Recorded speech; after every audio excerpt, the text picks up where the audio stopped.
Hello, and welcome to the This Happened Today in History podcast. I am your host, Mr. Miller.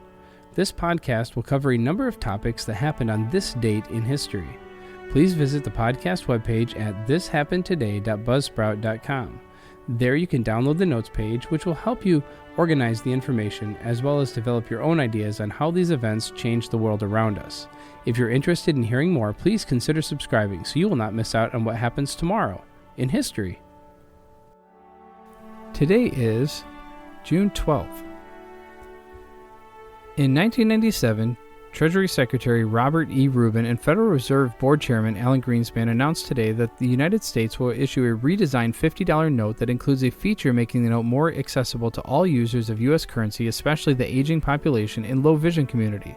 The new note will be issued in the fall of 1997 and is the second in the U.S. currency to include new modified security features to stay ahead of advances in reprographic technology.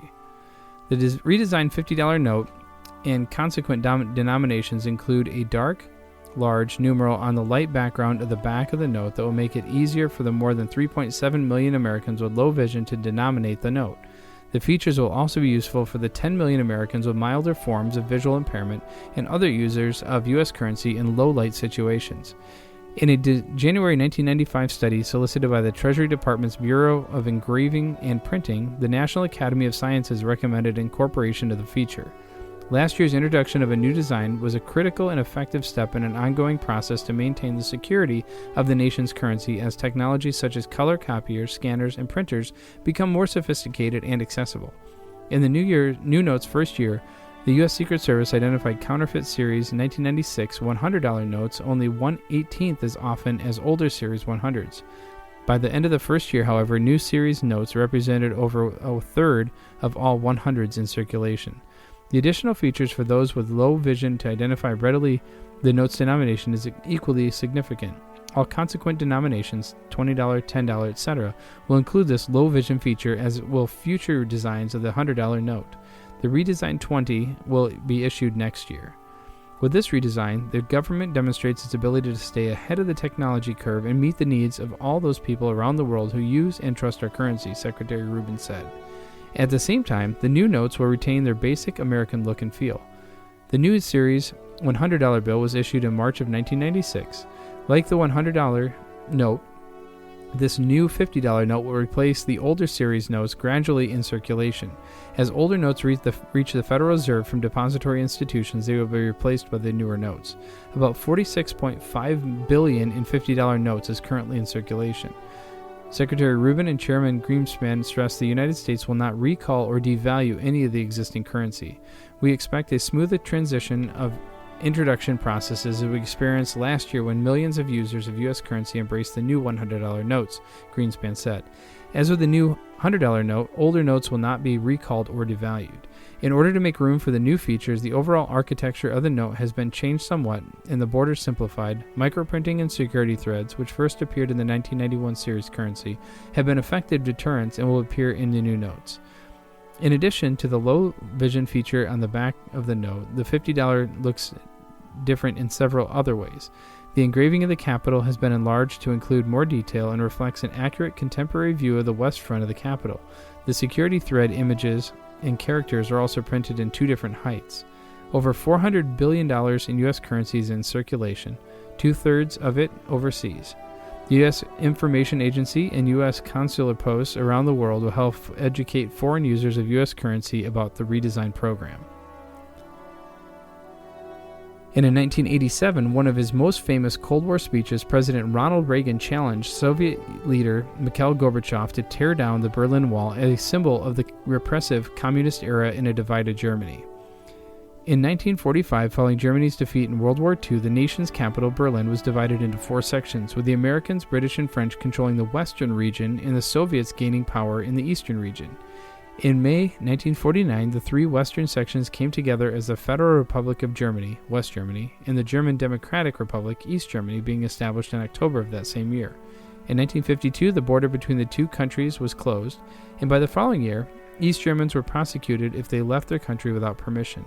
In August 1961, the Berlin Wall was erected by the East German government to prevent its citizens from escaping to the west. Between 1949 and the wall's inception, it's estimated that over 2.5 million East Germans fled to the West in search of a less repressive life. With the wall as a backdrop, President Reagan declared to West Berlin crowd in 1987, "There is one sign the Soviets can make that would be unmistakable, that would advance dramatically the cause of freedom and peace." He then called upon his Soviet counterpart, Secretary General Gorbachev, "If you seek peace, if you seek prosperity for the Soviet Union and Eastern Europe, if you seek liberalization, come here to this gate. Mr. Gorbachev, open this gate. Mr. Gorbachev, tear down this wall." Reagan then went on to ask Gorbachev to undertake serious arms reduction talks with the United States.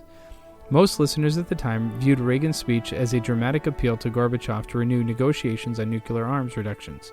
It was also a reminder that despite the Soviet leaders' public statements about a new relationship with the West, the U.S. wanted to see action taken to lessen Cold War tensions. Happily for Berliners, though, the speech also foreshadowed events to come. 2 years later, on November 9th of 1989, a joyful East and West Germans did break down the infamous barrier between East and West Berlin. Germany was officially reunited on October 3rd, 1990. Gorbachev, who had been in office since 1985, stepped down from his post as Soviet leader in 1991.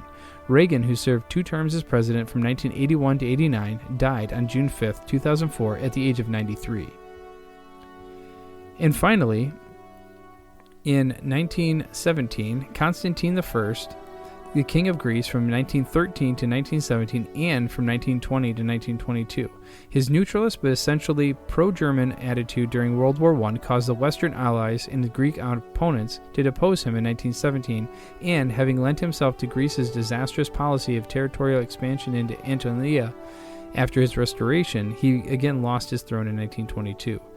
Constantine, the eldest son of King George I of the Hellenists, received his higher education in Germany. Although the troops under his command were defeated by the Greco-Turkish War of 1897, and he, as commander-in-chief of the army, failed to unite Crete with Greece in 1909, Constantine restored his reputation during the Balkan Wars of 1912 and 13 and succeeded his father to the throne on March 6 of 1913.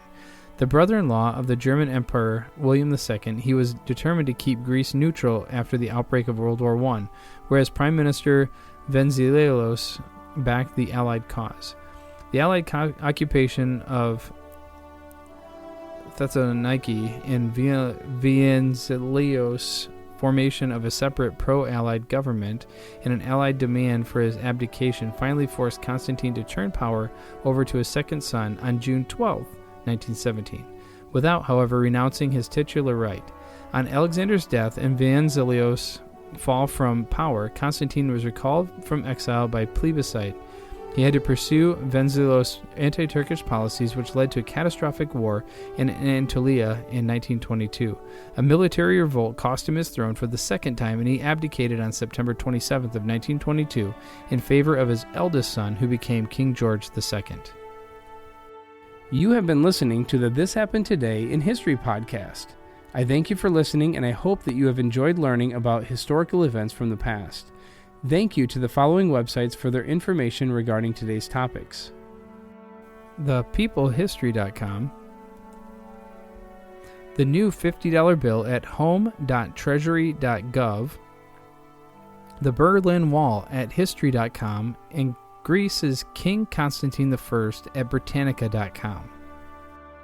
The music used as the background track for this podcast is Americana, created by Kevin MacLeod on Incompetech.com. If you enjoyed this information and would like to hear more, please consider subscribing, as this will keep the historical events in your feed in the morning for each day. I hope you have a great day.